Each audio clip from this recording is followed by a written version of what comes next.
farmers' agitation that is happening today is many, many times bigger than that. The farmers who have come from all over the country, the numbers, yesterday was the 50th day that they are staying in cold that you here in Karnataka cannot imagine. That kind of serious cold with winter rains. Farmers are there, their resolve is unmatched. The government thought the numbers will dwindle after a few days. Actually, the numbers have gone up. And this is the government's own sources are saying numbers are going up. What do we do? Numbers are going up. Farmers' resolve is strengthening. And there is support coming from all over the country, from people who have nothing to do with farming. They are sending messages. So this has become that one iconic moment in history when suddenly the nation has realized that there are farmers. We have realized that there is someone who produces food that we consume 3 times a day. This movement, the formal demand of the movement is very simple. We are saying these 3 laws which the government has brought, they should be repealed. From day one, we have said we do not want amendments in these laws. We do not want tinkering with this law. We want these 3 laws to go. Nothing short of that. And instead, we want a legal guarantee of minimum support price to be ensured to each farmer. This is our basic demand. Unfortunately, the government does not want to listen to us. Every time we go, not only government wants to say what they want to say, government also wants to decide what the farmers are saying. Every time the government says farmers want amendment, we have agreed to that. Farmers do not want amendment. We have said it every single time from day one. The Prime Minister says farmers originally wanted only MSP. Now they are saying we want a repeal. Agriculture Minister says farmers only wanted repeal. Now they are adding MSP. The Prime Minister and the Agriculture Minister are saying contradictory things. The fact is, from day one, we have clearly said we want repeal of these 3 laws and we want a legal guarantee of minimum remunerative price, minimum support price. Unfortunately, the government is not serious. There are talks and talks and talks, but nothing gets talked about. These talks are only for purposes of media, to tell the media that talks are going on, to create an impression that the government wants to listen. These talks are only for the purposes of filing written replies in the Supreme Court. We are in negotiation with farmers.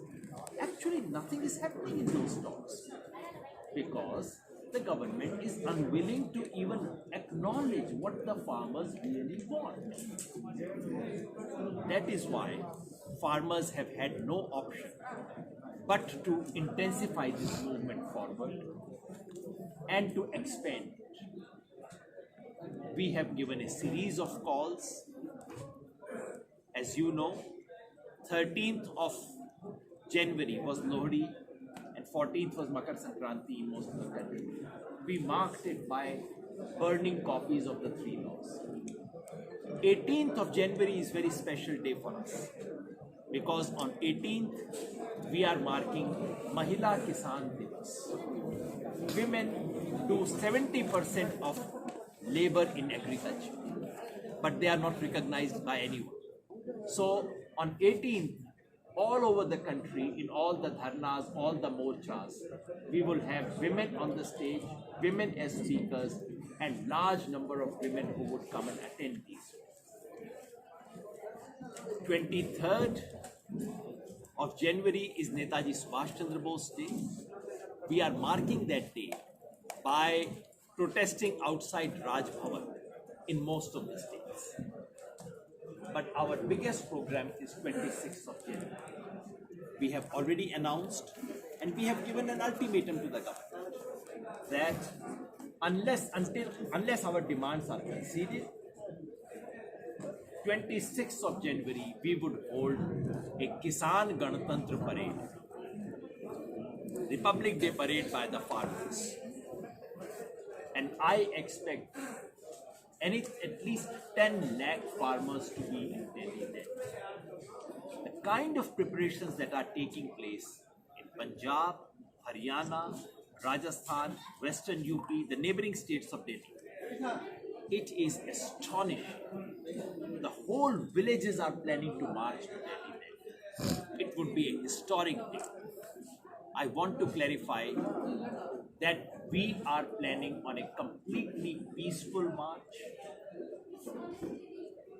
We will not engage in any violent confrontation. We will not disturb or disrupt the Republic Day parade, which is officially organized. That is a matter of honor for the country. We shall not disrupt. And no damage or assault on any national monument or any symbol of national importance would be caused by the farmers. We just want to demonstrate that Ganatantra means Gana comes first, people come first. And I'm here to appeal to my colleagues all over the country, especially here in Karnataka, especially here from South India. Because the fact is that right from the beginning, this movement has been all India. But unfortunately, those who sit in Delhi and call themselves national media, they have not reported it. I remember I was here in the month of September. 5th of September, they had organized a rally against these laws. 20th, 21st September, I was here against these 3 laws and also against the land reform laws of Karnataka. So, and there were 2 days of Bandh in Karnataka in the month of September. And people are saying, no, it's only North India, it's only Haryana, Punjab. Karnataka farmers took the lead.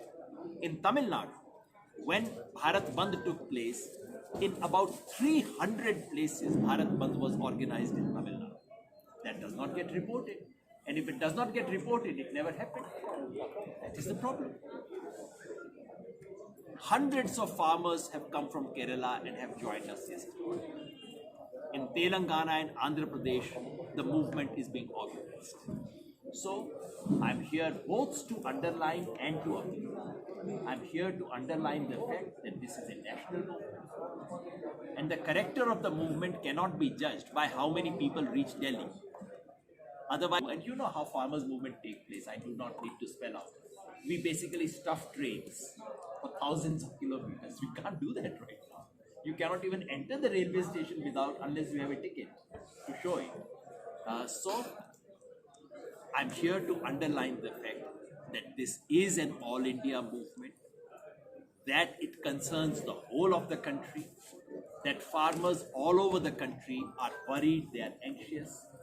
Farmer unions all over the country. In Karnataka, some of the unions are represented here, some are not. But even those who are not, sitting here, farmers' organization, the fact that this is a national movement. And I'm also here to appeal to the farmers of Karnataka and farmers in the remaining states of South India to please take up this call of 26th January. Those who can come to Delhi, please come to Delhi, even in small number. A few hundred coming from Karnataka means a lot. That is more than a few thousands coming from Haryana. Please come to Delhi. We should be able to demonstrate that it is not a few states. We have clearly said on 2nd of January, we will seek to enter the city of Delhi. Yeah. I want to see which democratic country in this world can prevent lakhs of farmers from entering their own national capital. We are not there to do violence. Any cost on the day. I'm saying I do not think that any government or police will have moral or political courage to prevent farmers from marching peacefully into their own national capital on a Republic Day. How can you do that? sir, but the question should be asked to the government. They don't talk. Every time they come and say, oh, you really want repeal? No, we can do amendment, but repeal is not possible. They said this on the 5th of December. This was the third round after coming to Delhi. After 5th of December, the government has not moved 1 inch. 5th of December, they said orally, they said, we can do amendments, not a repeal. We'll do the following amendments. Farmers said, no, these are not the amendments we need. No, thank you. On 9th of December, governments put the same thing in writing. What they said orally on the 5th was sent as a new proposals by the government on the 9th. We rejected it. Then it was resent on the 16th as proposals of the government. Government has not moved 1 inch. So that's why talks are not happening. Why rigid? Why government is rigid? I think that's again a very good question that you should ask the ministers and prime minister. I have a hunch. I think the government is rigid because its hands are tied. Its hands are tied because there are powerful forces, more powerful than prime minister, more powerful than the government of India, who have ensured, who want these 3 laws. You might ask me, who are those forces? Well, I would say allow the electoral bond data should be made public. The day electoral bond data is made public, you would know who are those forces who are forcing the government to do this.